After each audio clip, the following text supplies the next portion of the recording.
Hello, and welcome to the second live of the day. Really excited to go live with Julia today. We're going into a really fun subject.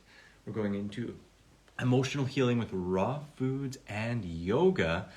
And she's contributed an awesome e-course to the bundle this year. She's offered up a Ashtanga Yoga video course, which I'm really excited to be going into. I've already opened up and started the first day, but there's multiple. It's been a little busy, so I haven't really dived into much, but excited for that. We're going to go into that, go into this subject, and just so you know, of course, we're both a part of the bundle, and we're like, I think it's close to 40 hours left, less than 2 days left to grab this amazing deal, $1,850 worth of stuff for just $50. So I really encourage you to check it out in Julia_Sana's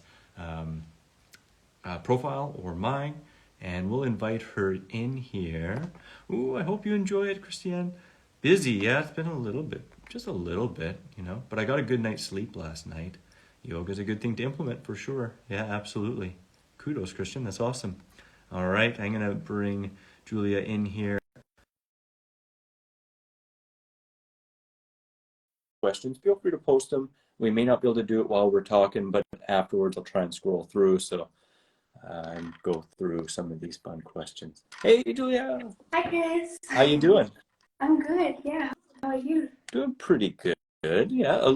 Feeling like it's near the end of the bundle though. I'm a little bit spread thin. It's been a lot of long days and not as many sleepful nights as I would like. Yeah, that's okay. You've been quite busy. It's been silly. This is my busiest week of the year for sure. I've been up to 4 a.m. every night. Wow. Yeah, it's been silly, but all with purpose. And if I would have pre-planned more, I probably wouldn't have been up that late. But I generally like to procrastinate and do everything in the moment.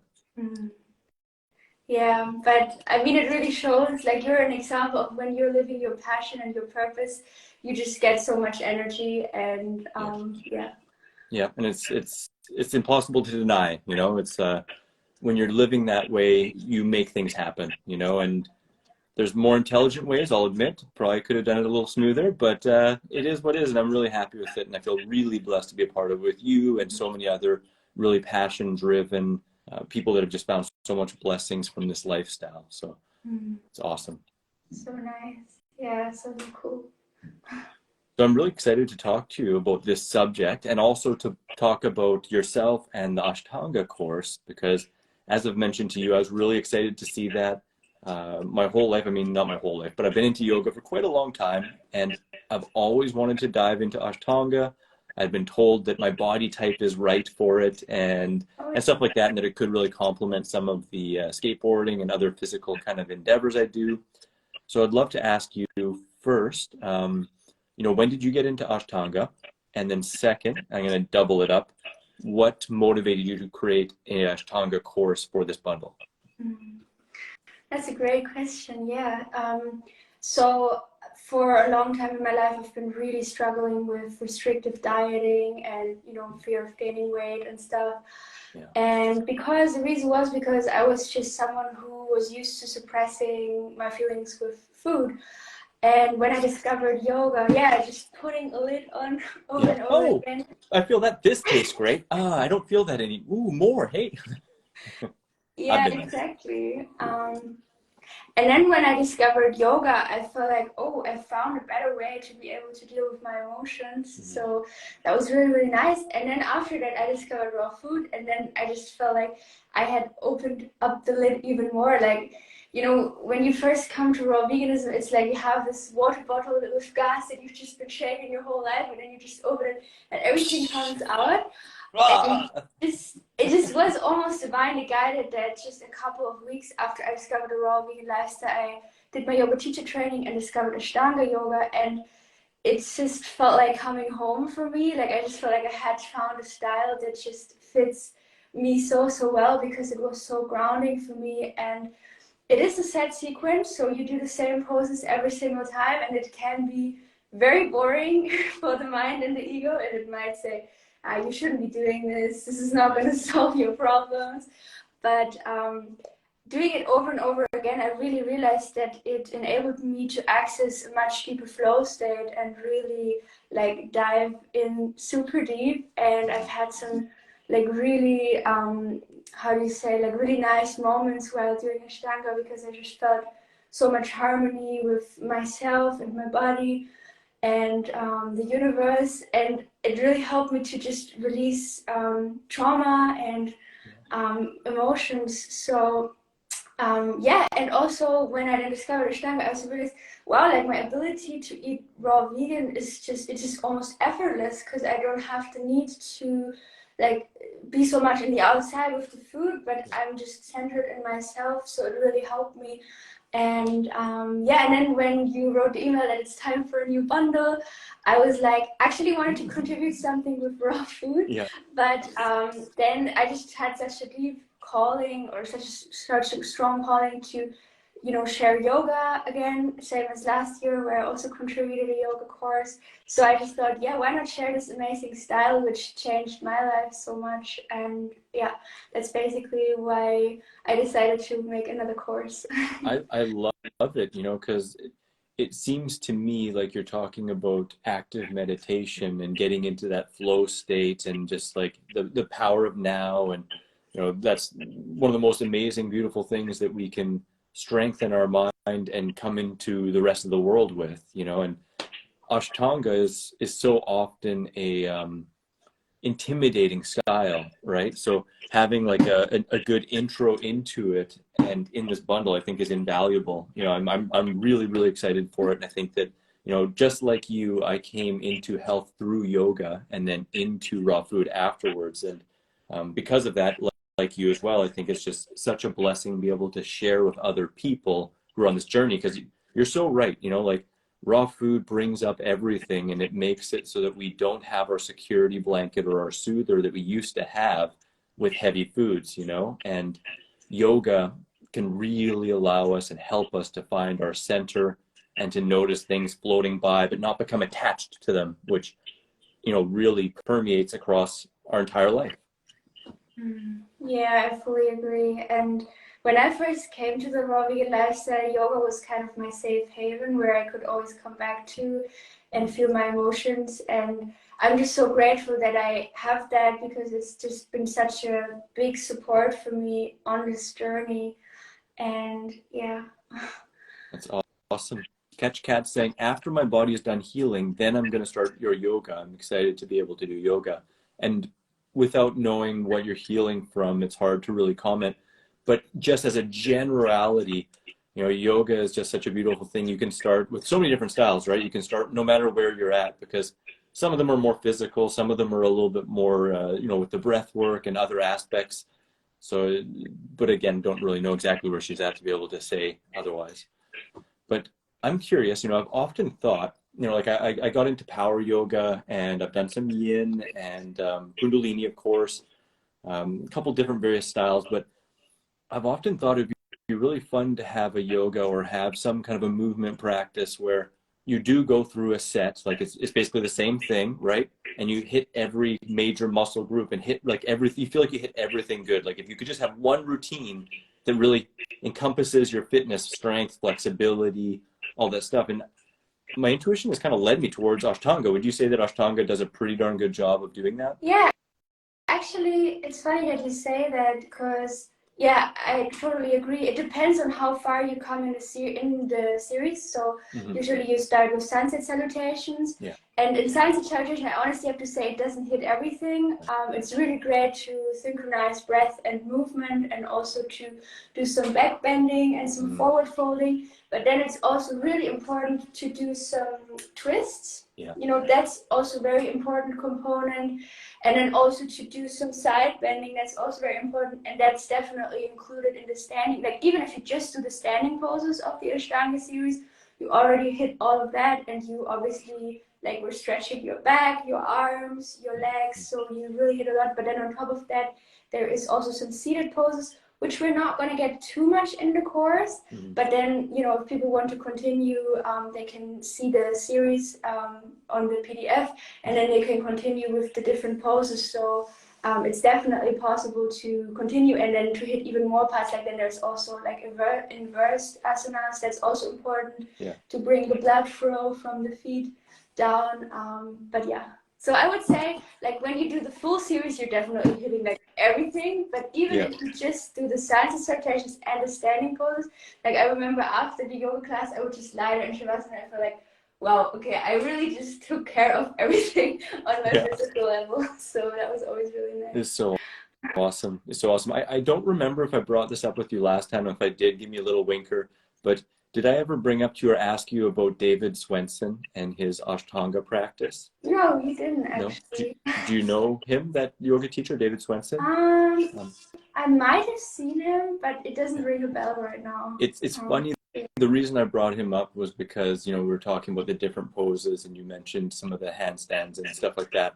And he's, at least from my understanding, I'm by no means an Ashtanga expert at all. I've actually only researched it in little bits a few times throughout the years when I was kind of pointed towards it. But I was directed towards him at one time, probably a decade ago. And I remember downloading back then off of torrent sites his primary series. Like he did the primary series, I think 1, 2, maybe 3, I can't remember. And then he had like a little video of him talking. And he talked about his asana, which he called up your asana. And every single sun salutation, he would go from like a what's it called, like an L sit all the way through and then up into a handstand and then back through. Wow. And he did it through the whole series. And I remember just watching it and like trying to go along with him for the first series, minus any of the really crazy stuff he added in.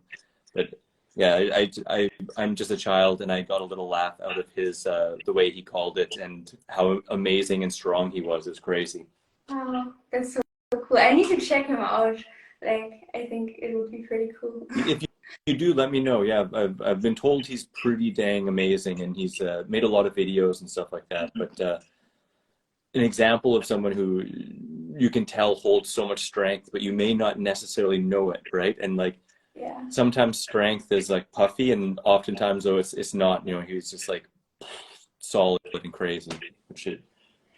Yeah, I remember like during my yoga teacher training in India, we also had an incredible Ashtanga teacher. Like I was so grateful for him. Yeah. And the stuff he was able to do, like it sometimes felt so surreal watching him, how he would float into like chaturanga and stuff. It was really, really cool. And you wouldn't be able to tell if you would just meet him on the street that he's able to do that kind of stuff, because his physique was pretty average. But yeah, it was really, really cool what kind of stuff he could do. I'm really excited to dive more into that for sure. And with this topic, you know, I think it's a really fun topic, you know, emotional healing. How do you feel raw food and yoga are connected in terms of being more aware of your emotional self and healing through emotional trauma or hang-ups that can really cause some strain on the diet or the lifestyle and your relationship with food?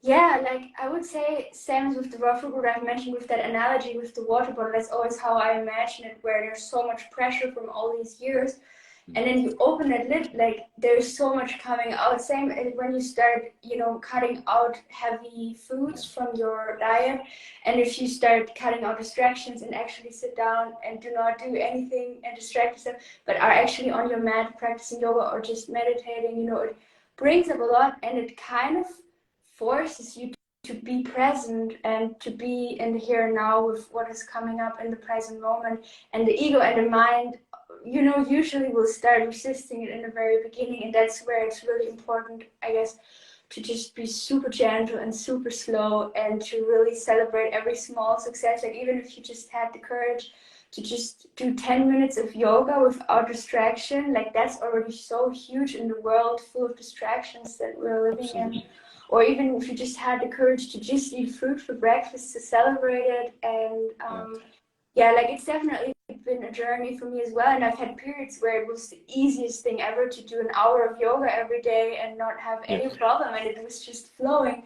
And then I've had times where I just didn't feel like it at all, and when I had free time I would be on my phone and distract myself. So also be gentle with that and the ups and downs, and to just play and kind of flirt with the you know, constant ups and downs where maybe there's more emotions and you want more distraction, and then maybe sometimes it's very free. So yeah, how was it for you? Did you experience similar things? Absolutely. Yeah, no, absolutely. I've found both raw food and yoga to be in waves, as you mentioned, and resistance towards that is, causes quite a bit of pain, and makes it a little bit more challenging. But enjoying that flow and utilizing the awareness that had really gained from yoga, just being a little bit more present and breathing and feeling and not resisting that feeling to the best of my ability in any given moment and year, has been invaluable. And, because I definitely, came into yoga from a place of mental anguish, and just slowing down and being in the body and breathing and becoming one with the moment, or, more at one with the moment. It definitely released a lot of pent up energy, and, I think it just, like you said, I think it just really carries over into raw food, and both of the practices bring so much up, and it's really our ability to be okay with being uncomfortable, for me, that has seen the most growth. Yeah, to not fight the discomfort, but to let it be there and accept it and allow it to be there, and also know that there's nothing wrong with feeling uncomfortable. Life's uncomfortable, right? It's like, kind of like you said, sometimes it's easy, but sometimes it's uncomfortable. And I mean, I don't know. I would imagine for everyone that's the case forever. It's just whether we're attached to that uncomfort or whether we just simply allow it to be and know that it's impermanent and it will flow through us more easily and, with likely more to be gained from it by just letting it be.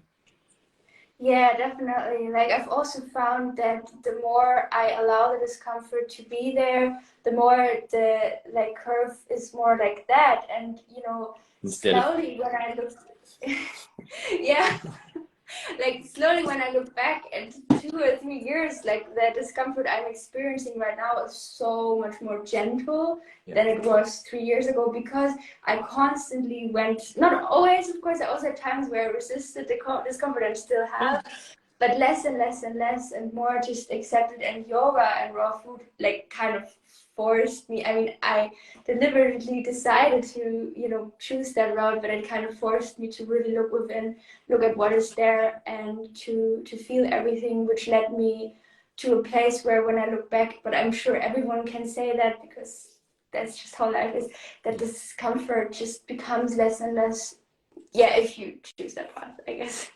So, yeah. So what would you say to somebody who is either new to yoga or new to raw food, and they hear us saying this and are like, man, BS, like how could they maybe have a first step, into this? I think the most important thing is to know why you want to do yoga, if you want it. And if you don't want to have anything to do with it, that's completely all right. Like there's nothing wrong with it. But if you feel a calling, like if yoga, like that's how it was for me back in 2014 or 15, I think, like yoga, just, I don't know where it came from because I didn't see it anywhere online. It just was a feeling. If you have that, then kind of also flirt a little bit with it and see like, try it maybe out and see if you see some positive impact. And if you don't, maybe leave it out for a while, and when the desire comes back, start again. And just see what impact does it have on me without forcing yourself, I have to do yoga now because someone told me it's good, but really like do it from a place of love and that you want to feel good. And I can promise and guarantee you are going to feel so much better, because same as with meditation, it's scientifically proven that it has so many positive benefits, on our mental, emotional health, and our physical health, even on our productivity. But then also when you just try it, you can just feel that it just improves your life quality so much. And yoga is kind of a more gentle way for meditation, because many people, and I myself also had a really hard time at the very beginning to just sit in cross-legged seat and do anything, because I had so much discomfort in my body. And that's what yoga really is great for, because you're still kind of doing something, but you're still getting into that meditative flow state where you're in touch with your breath and with the present moment, and you're allowing to feel the feelings that come up and kind of move through them and release all the negative unwanted tension that maybe doesn't serve you in a positive way anymore. Yeah. Yeah, it's funny. I think last fall I went to a group yin yoga class, and that's actually the only group class I've done in a while, because most of the time I just do my own and usually shorter bits rather than an hour, hour and a half class, which that one was. And I can honestly say that day I think I felt the most grounded and balanced that I had that whole year. It was crazy, like how big of a difference even one really good class can make, and how it can permeate across days and weeks and even longer sometimes. Nice. That's so cool. Yeah, I love yin yoga. Yin yoga is so cool because you really don't have to do anything. You can just lie there. I mean, some poses are a bit challenging, but For sure. it's still so gentle and so great. Like, I would say it's the most meditative style of yoga there is. Yeah. Like the closest to just meditating. Yeah. And it's one of the fun ones too, where it's like sometimes looking at it, you can think, oh, that's nothing, that's easy.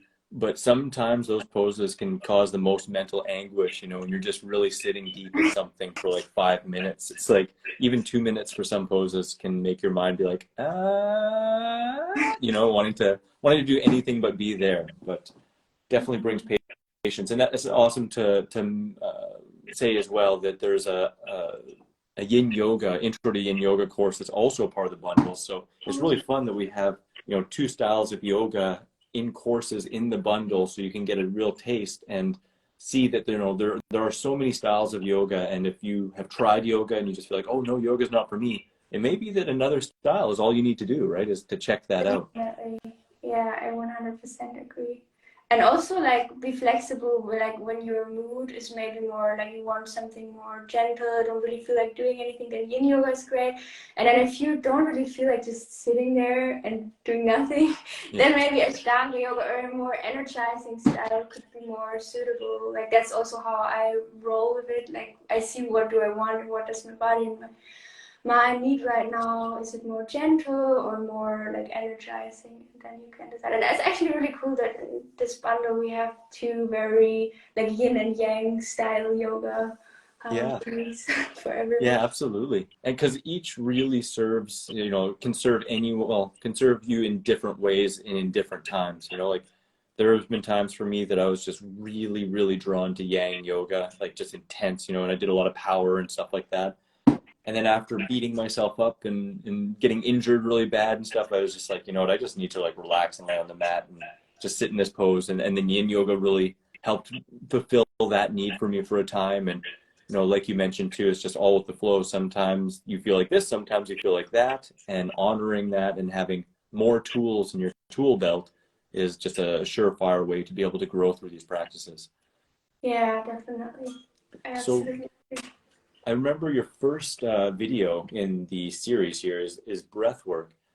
How do you feel that breath work and breath awareness plays a role in emotional well-being and a relationship with food, ourselves? Yeah, first of all, of course, on a physical level, like if our body is provided with enough oxygen, then we are much less likely to have cravings. I'm sure we all had that where we didn't sleep enough, and you know, also when we don't sleep enough, our oxygen supply is not perfect. And then we maybe crave more heavy foods a little bit more on the heavy side, whereas if we've slept well and you know we are provided with a lot of oxygen, we've been spending lots of time in fresh air, then we are provided with oxygen, and then on a physical level you just feel better. But then of course also on an emotional level, when we breathe, it really helps us to just become aware of our inner body, feel, you know, our body, and become aware of this present moment and being here now. And that just is the key to everything. Like presence is the answer to everything, especially when it's related to emotions. We are just more able to feel them and then again move through them and release them when we you know, are connected with our breath and our inner body. So that's been a huge help for me, to just breathe. And also moments where it's really difficult and I feel stressed or maybe angry at a certain situation, and then to have that tool of breathing calmly and through the physical come back into this present moment, into stillness, and realize there isn't any problem right now. Like, not on a like vaster scale. Maybe right now there is something I need to overcome, like a challenge, but there's no real problem. And the breath always kind of helps me to remind myself of that.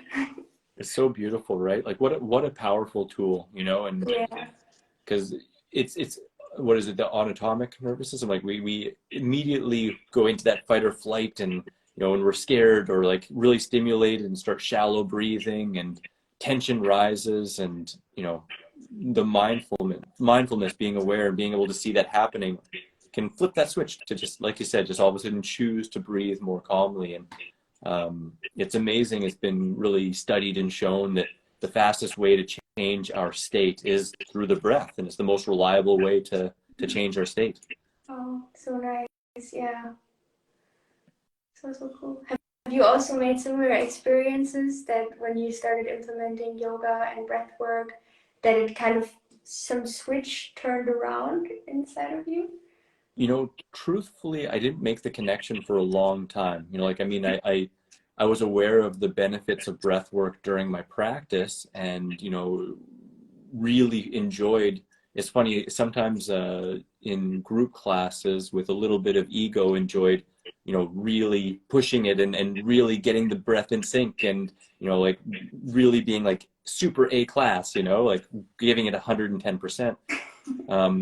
You know, and then and then but it took me a while before I really made that connection and brought it into my regular life, you know, just like finding myself in tense situations and noticing that I'm holding my breath, or noticing that I'm just experiencing tightness in my body, and making the connection that, okay, well, I can come to a place of awareness that I feel that, but then I can come to a conscious choice to create a different sensation and situation in my body by instead bringing focus to the breath and slowing down. And the magical way that that melts tension, you know, the magical way that it brings attention to things that actually bring benefit rather than close you down more, you know. And so that was something, I think it was probably, I don't know, at least near a decade into yoga before I really consciously brought that over. And I mean, I think one of the beautiful things about yoga, though, is it does work conscious and unconscious on both, right? So the practice will, to some degree, bring that into your life and reality. But with the conscious application of it, you can even take it to another level.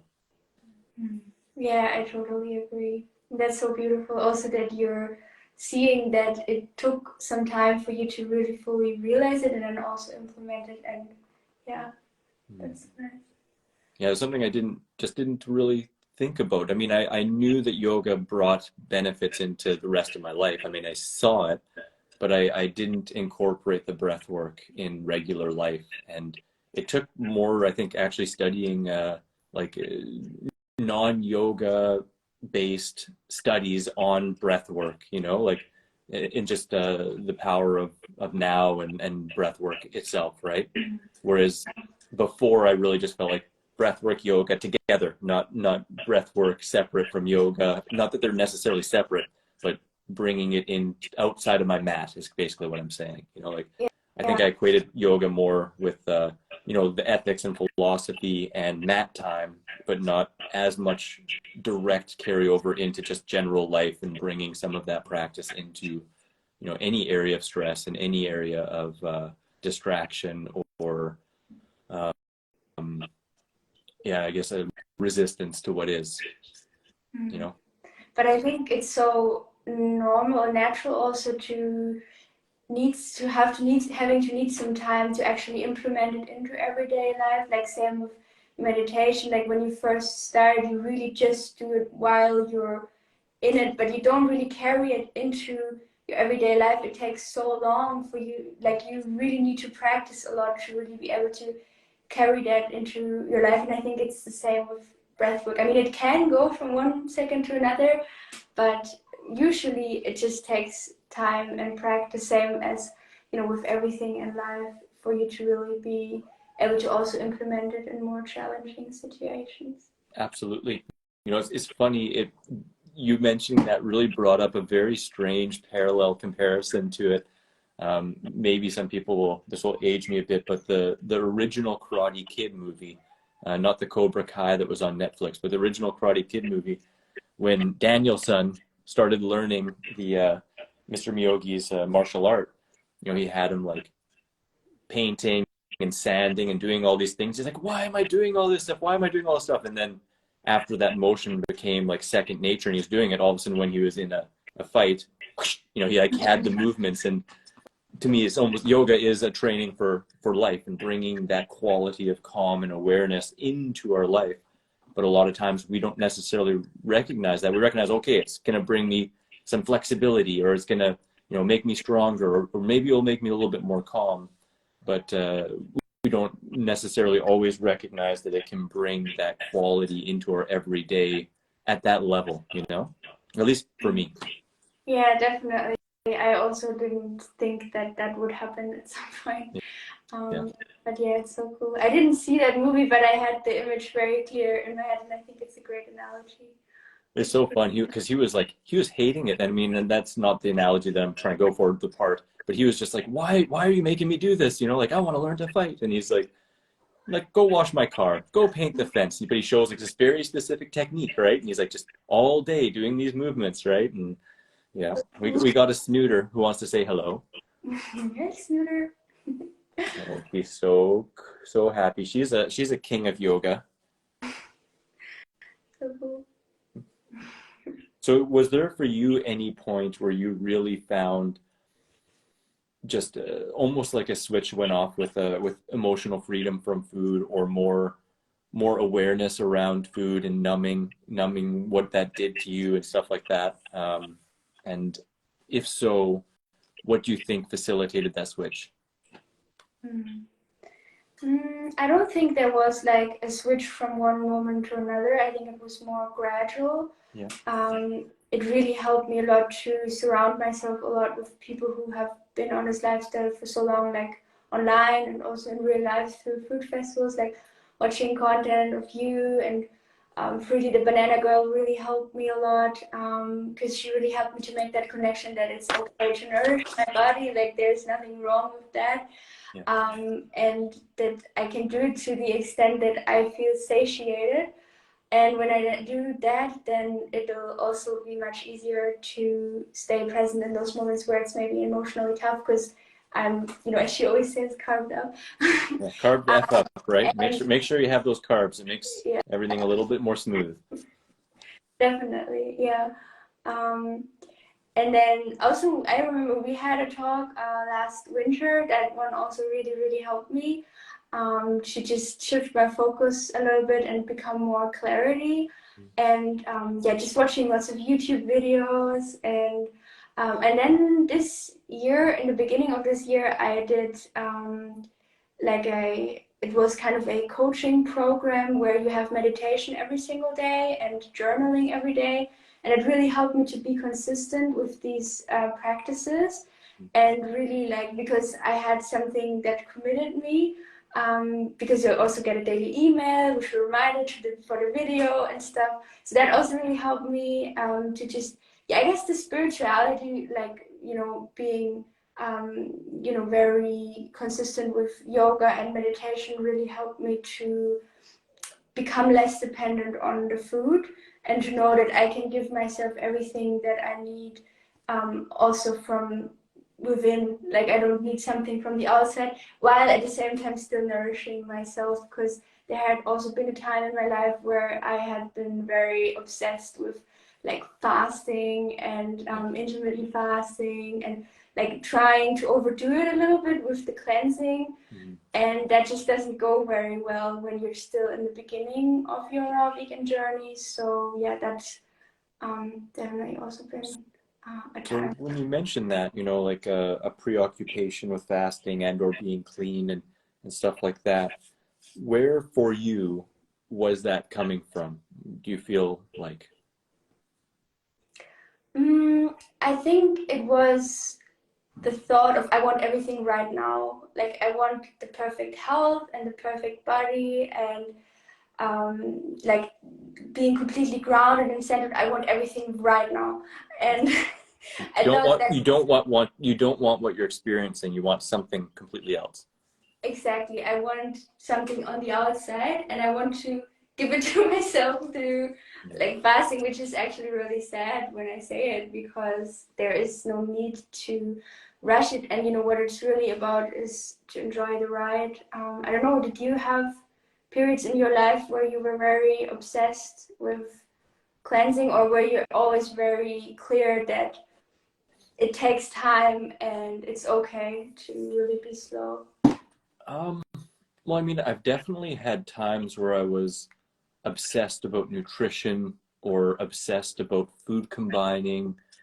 Um, I guess even at sometimes obsessed about, say, like hygienic eating, and like I shouldn't eat a hot pepper or something like that. And then on the same page, I feel like I've had times with those same obsessions, at least obsession in the way of it being like a real keen focus, but not necessarily with an unhealthy vibe that the word obsession kind of brings with it, you know?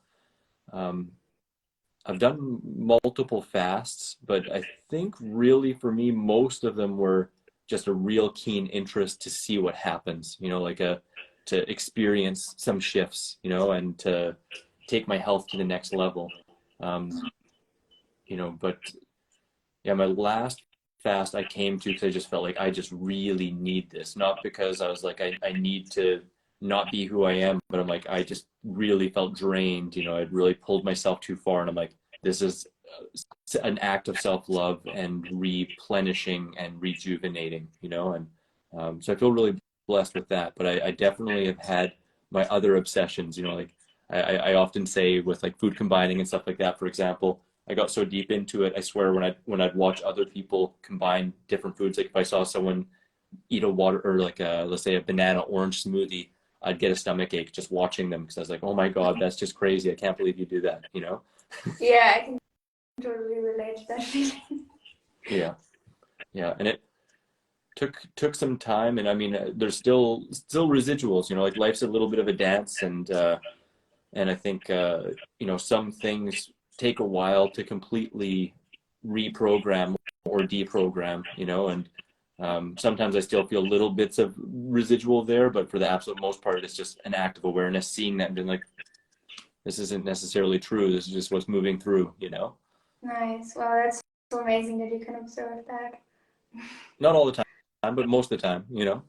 It's an amazing forever practice, right? Just to be able to sit and observe what's going through you and recognize that it isn't you, it's just what's flowing through. And either you're holding it back down and making it, you know, probably stinkier and worse and reflecting out, or you just let it go through and it's not necessarily what is reflecting anymore because you're not holding on to it. Mm. Yeah, that's so nicely said. I totally agree. Yeah. That's awesome. What hmm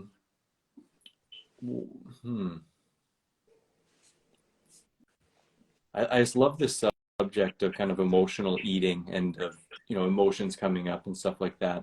Is there anything specifically with emotional eating that you found really helpful? Um, yeah, I think what I found really helpful is connecting with other people and just talking a lot about it with others who are maybe on a similar path, or even people who aren't necessarily vegan or raw vegan, just talking with them, observing other people. Like something that I, for example, observed for me, like in my family, it's just a really big struggle. Like when I observe, you know, some of my family members, I can just see that they have been really struggling and are still struggling with it.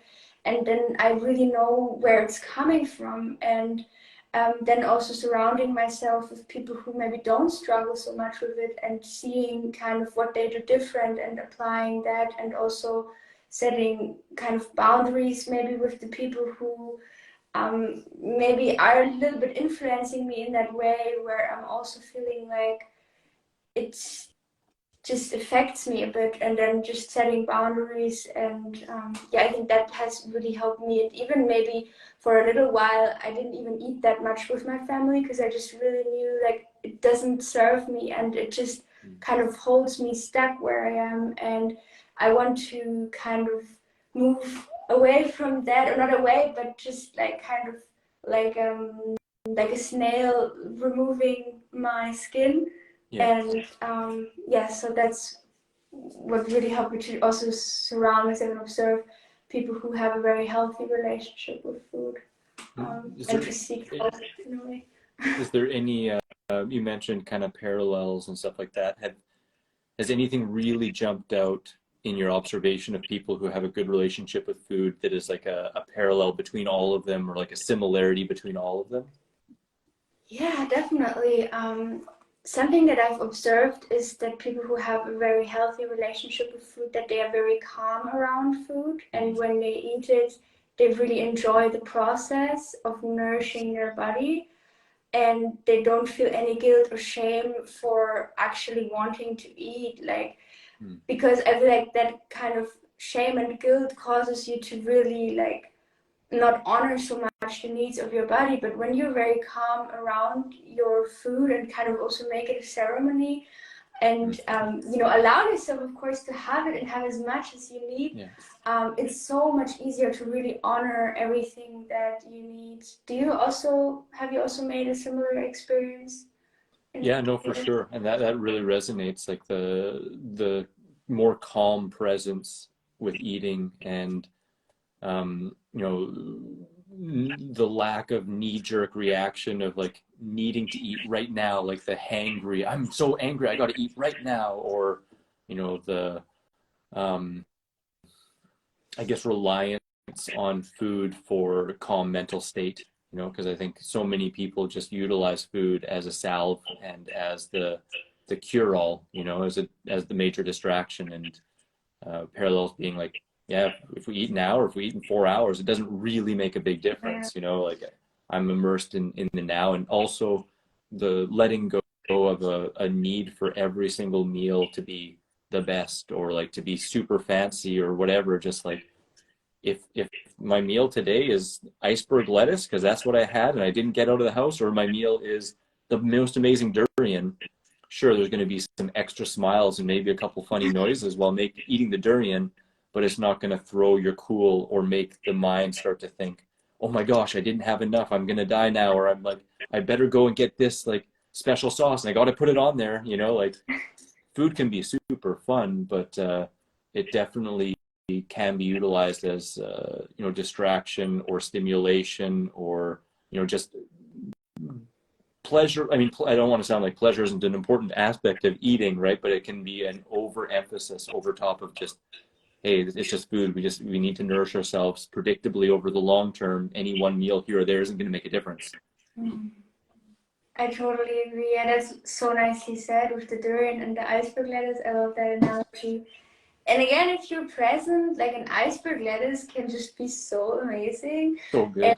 And yeah, so something that I've also remembered is that something I also observed is the people who have a really healthy relationship with food, their life doesn't evolve so much around just the food, but they have kind of long-term goals in their life, and like kind of really clear vision of where they want to go, and then that's their focus. And then around that, it's important to of course nourish yourself to get there, but you don't nourish yourself, like that's not the focus where you need to get. So like the goal is kind of like more wide, I guess. No, that makes sense. That makes sense for sure. It makes me think too. I think we talked about this a little bit last talk, perhaps. That oftentimes there is structure, and this, I think to me, this really does kind of go into yoga as well, that there is structure, but also they're not thrown off by a lack of structure. Like if a wrench gets thrown into their life and they can't have a green juice for breakfast, it isn't the end of the world. Can be adaptable and still remain calm, and it's the same to me with yoga. If the purpose of yoga is to bring more calm and balance into your life. If you miss one yoga class and your life is in shambles, well, maybe the point hasn't been brought into the rest of life. Yeah, that's so nice. And I think we often can get very obsessed with these things. Like, I need to do this every day. I need to practice yoga every day. I need to eat just fruits and veggies every day. But I think what it's really about is to celebrate the successes. And even if you just do yoga once a month, then celebrate, wow, I did this amazing yoga class. I was just so high on life during this class. Or, you know, I had this amazing salad tonight. And to really celebrate the successes and focus on what's there and all the abundance instead of all the lack and everything you didn't do. Or, I think that's really important. Absolutely. You know, and I'm just all of a sudden kind of feeling aware that some people could listen to what we're saying as it's a judgment of a right way and a wrong way, right? Of doing. And I just think it's like so important to recognize that, you know, a lot of times with anything we require the contrast, and we require obsession, and we require, you know, being hard on ourselves in order to know what the other side is, right? And I've definitely found in my experience, and I'd love to hear from you, that most of the things that I've come to a level where I feel more balance in, and that I don't feel thrown off if I'm not like in a rigid structure, that I almost needed obsession and rigid structure to get to a point of clarity with it where I could let it go. Wow, that's so deep. Yeah, I feel similarly about some areas of my life. Like, for example, the food part. In the beginning, I was so structured and everything had to be exactly the way I wanted, and it obviously didn't work out because that's not how life works. And I was in that way kind of resisting the flow of life, but I needed that experience so much to be able to kind of let that go and find more flexibility. And I definitely also still have parts, like for example with the yoga, I still haven't come to a point where I'm completely flexible with when I do it or stuff. Like, I always guilt trip myself so much when I say, okay, well, today I want to do this and this and this yoga class, and then I don't do it because life gets in the way. And I still haven't really found a calm balance where I'm like, sometimes I surrender to it, but sometimes I'm like, I really wish I had done that today or something. So yeah. How is it about? Julia Sana is human. Yeah, I'm not a robot. No. Yeah, no, I'm definitely the same. You know, it's a forever practice, and it all comes with ups and downs, and remembering and forgetting, and, you know, and applying and not applying. And I think that's the beauty of community, right? And the beauty of coming together with people and reminding and remembering and you know, finding out new things and learning in different ways and slight little perspective shifts. You know, it's just so amazing to me how a little teeny shift in the perspective can completely change an entire experience, you know. And I was actually just having a really good conversation with my friend Michelle yesterday, who's really big into, oh, he just popped in. Hey, Michelle, that is so awesome. Wow. I just said your name. Like, I just had a really good conversation with my friend Michelle yesterday, and he was talking about his meditative practice. And he mentioned at one point when he started meditating that he would sit and he wouldn't stop meditating until he felt peace, until he came to a state of peace. I just thought that was so freaking beautiful, because I've often had a really hard time doing sitting meditation, like you mentioned, and I'm a little bit more drawn to active meditation and just flowing, whether it's skateboarding, yoga, wall climbing, walking, anything. You know, I've tried to bring it into my life. But the sitting meditation had always been a challenge. And I never looked at it that way. You know, I looked at it more like, I'm going to do 15 minutes and, you know, I'd struggle through it. And at the end, I'd be like, great, I'm done. You know, instead of, okay, I'm just going to sit as long as it takes to find a moment of peace, whether that's 5 minutes, 15 minutes, a half an hour. Just seeing that. I just thought that was a beautiful thing. And thanks, Michelle, for sharing that yesterday. Wow. Yeah. Thank you for also sharing that. I've never thought about it, but it just makes so much sense to just meditate until you feel peaceful. Yeah, because then you actually have such a big motivation to do it. Because if you just do it to do it, then your mind and your ego is going to say, so what? I don't want to do it. Yeah. Or you're doing it just to follow the breath, which, I mean, I think all of these things can be beautiful, and obviously people gain from them, right? There's many different practices, but classic meditation that I used to do is just sitting and breathing and just be aware of the breath going through my nose. And it's very beautiful, but it is a completely different thing than just sitting, being aware and noticing when I'm in discord or when I find peace and ease. And when that flower opens, just be like, here I am. Beautiful. I'm going to get up and have my day, and bring that peace into the rest of the day. And that's just something I'm excited to explore a little bit more. Nice. That's so cool. Yeah. Something that also really helps me is to, like right now I've started to have an MP3 player next to my bed.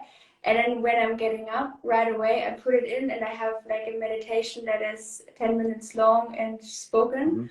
By Eckhart Tolle actually. And then because I don't want to get up right away and I'm still so relaxed, it's the perfect time for me to meditate, and I also just lie there so I don't sit. And of course, an important point for that is to actually be well, like having slept enough. If you wake up with an alarm clock, for example, then that way doesn't work because you're most likely going to fall back asleep. But if you have slept enough, then that's possible to do as well. So what you're saying is it's going to be impossible for me right now. Yeah, I can imagine. You must have been very sleep deprived, or you must be very sleep deprived from all the late nights. A little, yeah, definitely a little bit. Yesterday was my toughest day because I think I only got like 3.5 hours or something like that, and I'm used to a good like 8.5, 9. I really like to honor sleep. I love sleep, and waking up when I want to wake up. And I love the saying, if you wake up and you'd rather roll over than get out of bed, then roll over. And I really like to honor that, Yeah, totally. Simple truth. Yeah, like the quality of your life improves so much when you sleep as much as your body needs. Yeah. And and I think that will be my next chapter after the bundle will be rolling over a few times, a few days, and really embracing that. And just a little bit more sleep and a little less computer time. I think I've gotten sunburned from the computer. Yeah, like probably when you're exposed to so much blue light, it really affects your melatonin production. So. Well, this has been a lot of fun, and I think this is again, I just think this is such an important topic, and I really hope that people got a lot from it. I don't know your schedule. I know we're near the top of the hour. I don't know if you have another live. I don't know, no? But yeah. Do you want to go through some of these questions that people have written in and then wrap up today? Yeah, let's do that. I don't know if anyone has questioned anything. It might be, I've always loved Iceberg the best. Wow, both are so full of ancient wisdom and help. Well, my ego just got inflated and I feel really good about myself. Thank you. That's so awesome to learn, and it makes sense. I don't remember what that was for, but it looks, lots of blessings to you. Oh, Coconut Girl, what's up? Some hearts. She is in the bundle with her raw Hawaiian recipes. Really awesome. I don't have the patience for yoga. So that's a good one. If someone was coming to you and they were experiencing this, a lack of patience in their life, what would be your recommendation around that? I think it's amazing that you notice that you have an impatience. Like, celebrate that. I think that's awesome, because that means that a shift inside of you has happened, because that impatience must have been there all the time, and now that you practice yoga, you notice it, and your mind and your ego again is probably going to resist it at first. I think it's doing that for all of us, and it's normal in the world we're living in, full of distractions. But yeah, I think the most important thing is just to celebrate that you're actually observing that you're impatient. Like, even if you're impatient throughout the entire yoga class, if you're able to still go through it and just observe and watch what this impatience does with you, you will notice that it doesn't feel good. Yeah. And at some point you will let it go. And then again, like if you want to leave yoga out for a little while because you don't want to experience that impatience because it's too strong, then that's okay. But allow yourself to play with it, and maybe every once in a while come back to yoga and see if something changes throughout time, and maybe the impatience gets less intense and less intense. But I definitely also have, and I'm sure you too, Chris, you know, many times where I'm practicing yoga, where I'm impatient, I'm thinking about the thing that I'm going to do after I finished my yoga class. Yeah. And I think it's just so beautiful to just see we're humans, and that's just how we operate. And it's a bummer because it obviously doesn't really feel good to be impatient, but it's okay. And there's really nothing wrong with that. So Absolutely. I love it. Absolutely. It's something I love to mention is I think it's important to recognize that yoga doesn't mean class, and class doesn't necessarily mean yoga. You know, we don't necessarily need to have the patience to sit for an hour-long class or to, you know, go to a studio. Yoga can be in this moment right now. You know, like we can be yoked with the moment and breathing into ourselves and feeling what's alive, and just to be that awareness, like you said, of being impatient. That is yoga. If you're aware of it and you're just sitting with it. And, you know, I love to observe animals. And like I said, I think Snooter, or all cats, or all dogs, most animals, they're really masters of yoga, you know, just being aware of their body and being conscious of how they feel. And when they feel like they need to do a big back bend and downward dogs and upward dogs, they do it. And they don't do a whole class. They feel their body, they're in the moment, they're present, and they breathe and they move and they yawn. And that's how yoga can be. It can be, you know, like any single moment. When you're sitting and working, you just take 3 breaths and stretch. And oftentimes I do what I call cat yoga, just when I wake up or before I go to bed or when I stand up or when I walk around. I just bring 1 or 2 or 3 movements that feel good and that connect with that awareness to my body and what I'm feeling and what my body needs. And that permeates throughout the whole day and just keeps me limber and feeling good and feeling less tight physically, mentally, emotionally, energetically. And it's just because of Snooter and her predecessor cats that I gained that cat yoga insight. nice. That's so cool. Yeah. And then you also really don't do it to do it, but just because you want to and you feel like it, and you kind of have the motivation of kind of stretching out your back a little bit so you feel more free in that area, and you really have a purpose to do it, and you just stretch it out. It feels so damn good, right? Yeah. I mean, it's just bringing a little bit more consciousness to stretching, I suppose, in a way, right? But consciousness to your whole body and your life, and just feeling those dense things, whether they're emotions or whether they're physical symptoms and locked muscles in our body, and attempting to bring more attention to them, you know, with breath and mindfulness and allowing it to be, but at the same time facilitating the movement of that energy. Nice. Yeah, that was nicely said. And I agree. Cool. Let's see. Before I started exercising on a regular basis, I used to get my dopamine through vegan food. I had an addiction. Well, now I'm taking us a little off base. Let's go back. I don't see all these questions. It's very dangerous for you to try as well, I tell you. Oh, yeah. At least it used to be. I remember in bundles past when I was a guest, if I tried to swipe, I swiped myself out of 2 lives. The last thing I can just see is that Michelle, Michelle, who you talked about with the meditation, he joined, and since then I cannot see anything anymore. Oh no! Oh, someone said, Christian said, raw vegans have such a calm yet energized energy. I love it.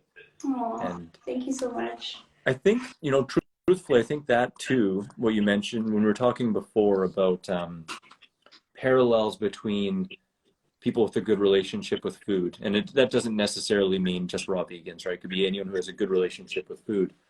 But is that kind of grounded, calm energy in general, you know, like, you know, if there's a fear of under or overeating, and, you know, you're either overdoing it or underdoing it, I mean, that's going to reverberate and cause some discord. And I've so often found when what people consider spacey, you know, and all over and like airy-fairy is very often associated with pretty drastically under eating, you know, and or completely abstaining from, you know, a little bit more mineral dense alkaline forming foods like greens. You know, if just fruit, never greens, can seem like running a mile a minute and a little bit kind of in the clouds, whereas when there's a little bit more balance, I found similarities of people being a little more calm and grounded. Interesting. What do you mean with spacey?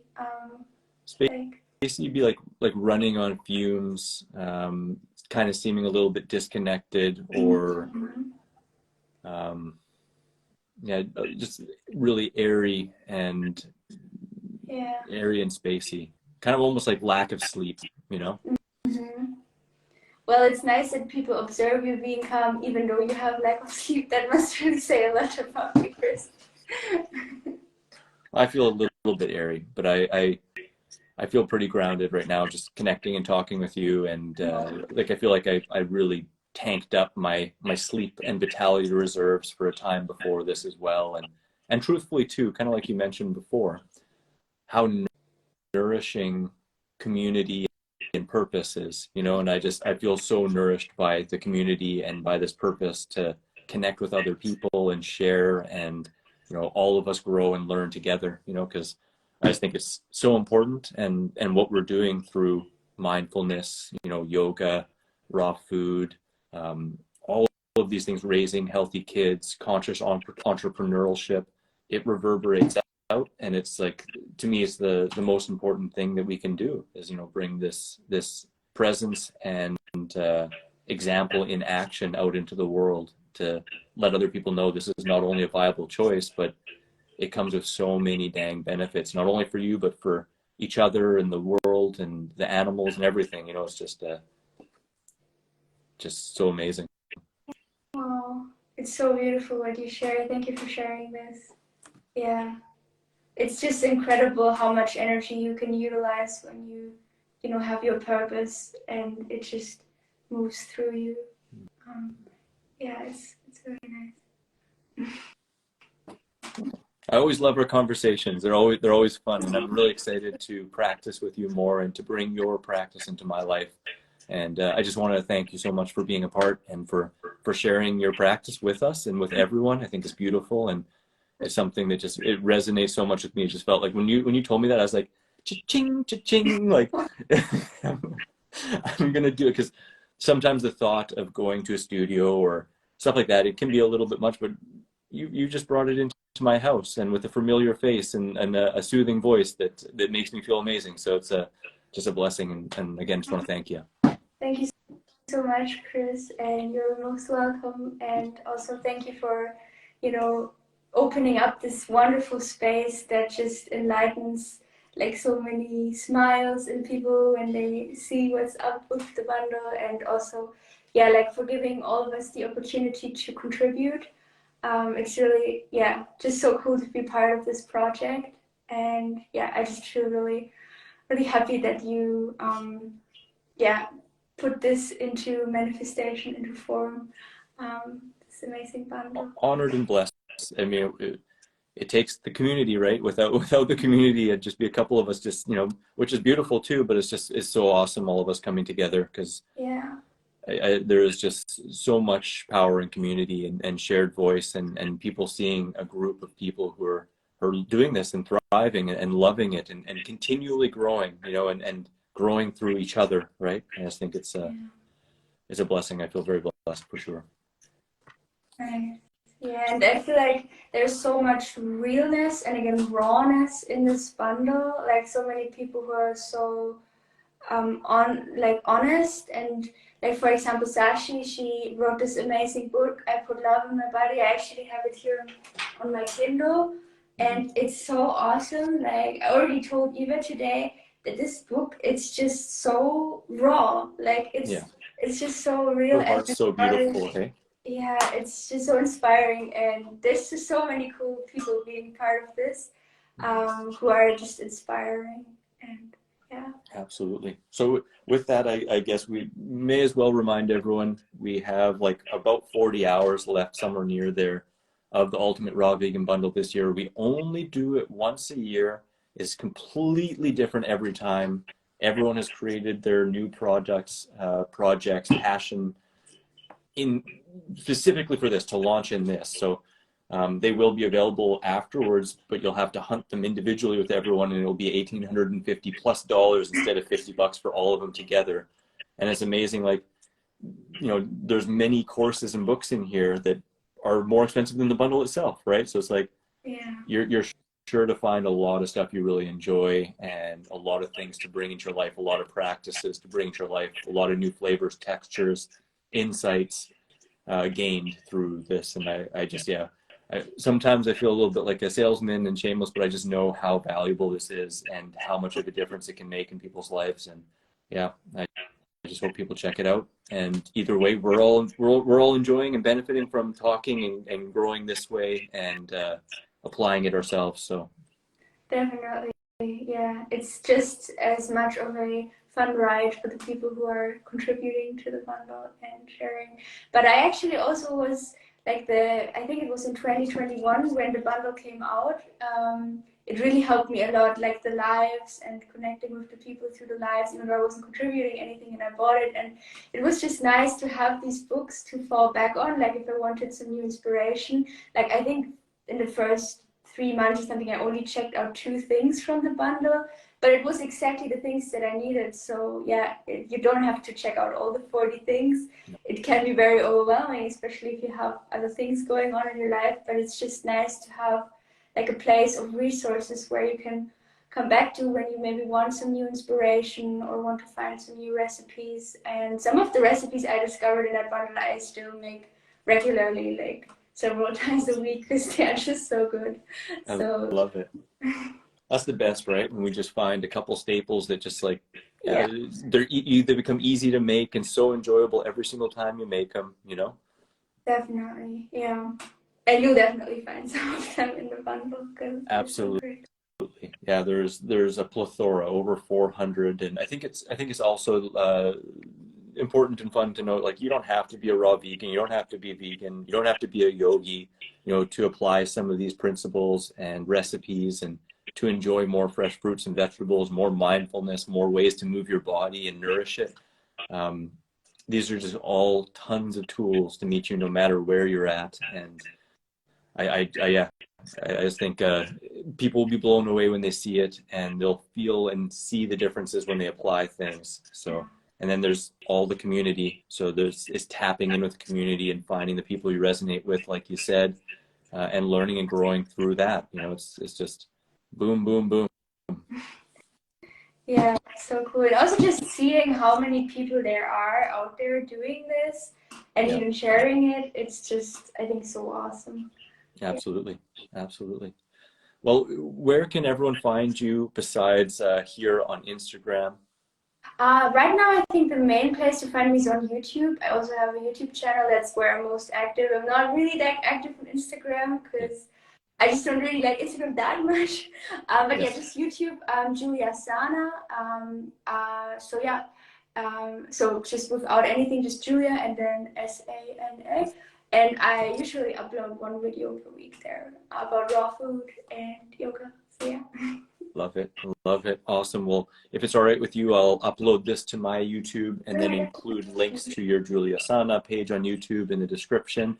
Yeah. Cool. Thank you so much for having me and for your wonderful questions and for this amazing talk. It's been a big pleasure.